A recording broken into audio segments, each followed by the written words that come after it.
Grazie e benvenuti a tutti. Io devo ringraziare troppe persone per poterle ricordare a uno. Innanzitutto gli intervenuti perché sono quelli che hanno reso possibile questa giornata. Oggi in un certo senso già noi abbiamo vinto. I partiti tradizionali devono pagare le persone e mettere cose da mangiare per farle venire in un posto. Voi siete venuti da tutta la Sicilia spontaneamente, questo ci dà un senso di contentezza ma anche di responsabilità veramente molto grande. Grazie a chi ha reso possibile l'evento, ci sono anche delle ditte, io adesso magari dimentico qualcosa, grazie ai giornalisti che stanno dando spazio a questa grande iniziativa. Ora, perché siamo qui? E perché stiamo presentando oggi, è molto forte questo. Esatto. Ma ce n'è bisogno? Allora no, adesso vi faccio vedere una cosa. Io sono abituato a parlare a toni di voce alte per deformazione professionale. Vedrete che fra poco vi sentirete tutti.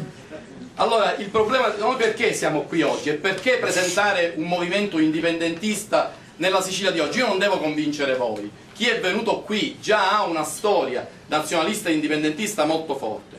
Però noi abbiamo fuori da qui, come accennava poc'anzi Enzo, un nemico temibile. È l'indifferenza, la rassegnazione e lo scetticismo dei siciliani. Pensate, abbiamo aperto da qualche tempo la pagina Facebook di Siciliani Liberi. Ci sono alcune notizie che non hanno tanto successo, ma stiamo parlando sempre di migliaia di contatti. Alcune, quando si lancia il movimento, che vanno sull'ordine delle decine di migliaia. Quando una notizia nostra va sull'ordine delle decine di migliaia, va a beccare pezzi della società siciliana che con l'indipendentismo non hanno nulla a che fare. E da lì ci ritornano i commenti più cattivi, quelli che dicono che siamo pazzi, quelli che dicono che noi siamo i responsabili della Sicilia.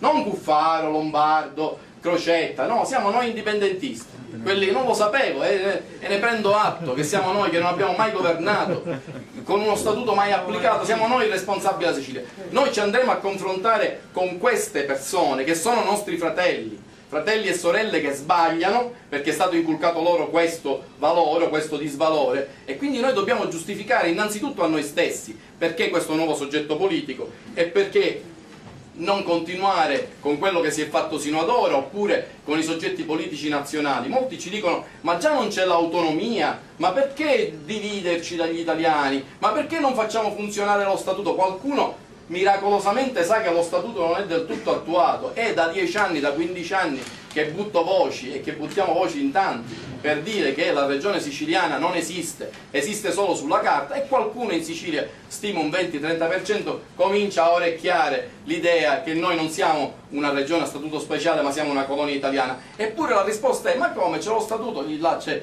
il libro che ho scritto io di educazione civica sullo statuto, ma perché questa fuga in avanti? Ma come, tutti si uniscono, c'è l'Europa unita, c'è il mondo unito e voi vi volete dividere? Tra l'altro affermazione di grandissimo provincialismo di chi non ha mai visto il telegiornale e non sa che proprio nell'era della globalizzazione che cancella tutte le identità di tutti i popoli è proprio quello il momento in cui si riscoprono le identità, e l'identità italiana in Sicilia, parliamoci chiaro, non funziona. Non ha mai funzionato questa patria matrigna, come la chiamava Buttiglione.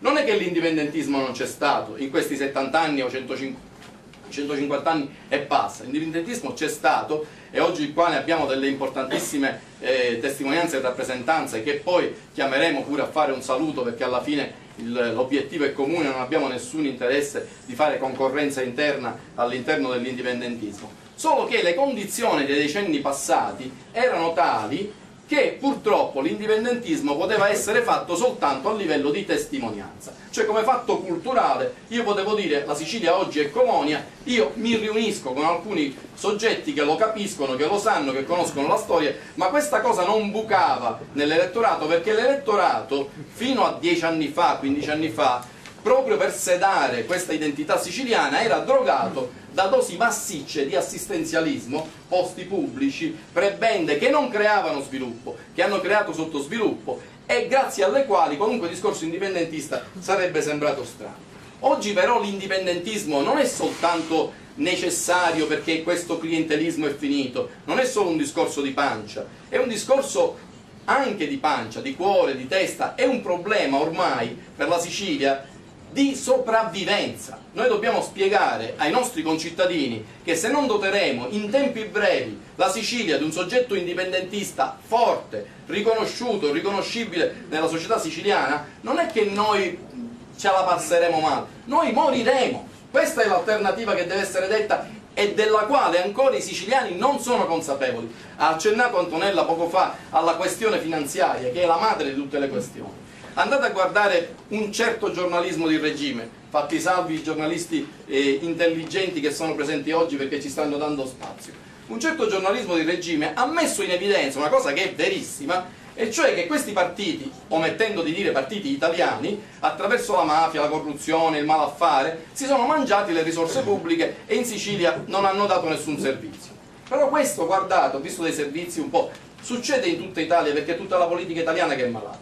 Quello che questo giornalismo non vuole dire e che noi gli dobbiamo mettere in bocca è che anche se noi avessimo i migliori missionari, i migliori santi ad amministrare la cosa pubblica siciliana, noi non potremmo garantire nessuno sviluppo ai nostri cittadini, perché sapete, se non voglio dare numeri, ma se la Sicilia ha un prodotto interno lordo di 80 miliardi l'anno e l'Italia gliene ruba 10 ogni anno, noi non possiamo con un salasso di questo tipo garantire nessuna strada nuova, nessuna scuola, nessun ospedale, non possiamo garantire niente. La questione finanziaria è gravissima perché lo Stato negli ultimi 4 anni ha gettato la maschera e, approfittandosi della totale assenza e della totale inconsistenza della politica siciliana, ha aggredito le risorse dei siciliani, schiacciandoci il piede sul collo e facendoci affondare sempre di più. È di qualche settimana fa una dichiarazione ai giornali dell'assessore Baccei all'economia incredibile, che dice che è andato a parlare col sottosegretario, non mi ricordo neanche il nome,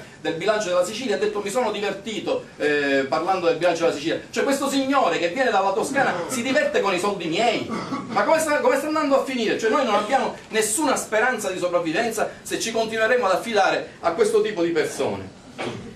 Non c'è solo la questione finanziaria, c'è la questione coloniale che è molto più subdola. Che cos'è una colonia? La colonia è una terra di sfruttamento che regala o vende a poco prezzo le proprie risorse naturali e compra tutto dall'esterno. Mi dicevano alcuni amici porconi che avevano bloccato lo stretto qualche anno fa che le merci che uscivano dalla Sicilia erano pochissime, le merci che entravano erano moltissime. La Sicilia ha un deficit commerciale, tolti i prodotti petroliferi, pauroso, ma questo non è dovuto al fatto che la Sicilia è povera, è dovuto al fatto che la Sicilia è colonia. Pure l'Irlanda aveva un deficit commerciale nei confronti dell'Inghilterra quando era una colonia inglese non dichiarata, pure l'India aveva un deficit nei confronti dell'Inghilterra quando era una colonia inglese. Qui noi importiamo i 2/3 del nostro prodotto, del nostro fabbisogno agroalimentare, non riusciamo nemmeno a sfamare noi stessi, non perché la terra siciliana sia un deserto o sia improduttiva, ma semplicemente perché i prezzi imposti dall'intermediazione italiana costringono così in basso i prezzi dei prodotti agricoli che gli agricoltori abbandonano i terreni letteralmente o li svendono a prezzi di assoluto realizzo.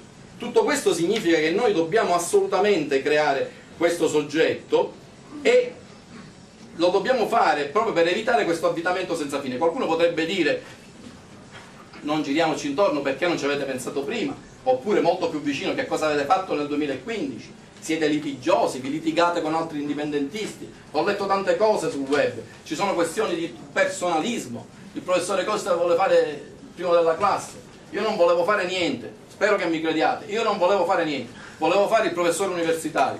Poi a un certo punto mi sono reso conto che in questa terra benedetta, se noi non ci occupiamo di politica, la politica si occupa di noi e non si può fare bene il cantante, non si può fare bene il professore universitario, non si può fare bene il commerciante, non si può fare bene niente. E allora se non si può fare bene niente vuol dire che ci dobbiamo mettere noi in discussione e cercare di ricostruire la nostra vita e la nostra dignità.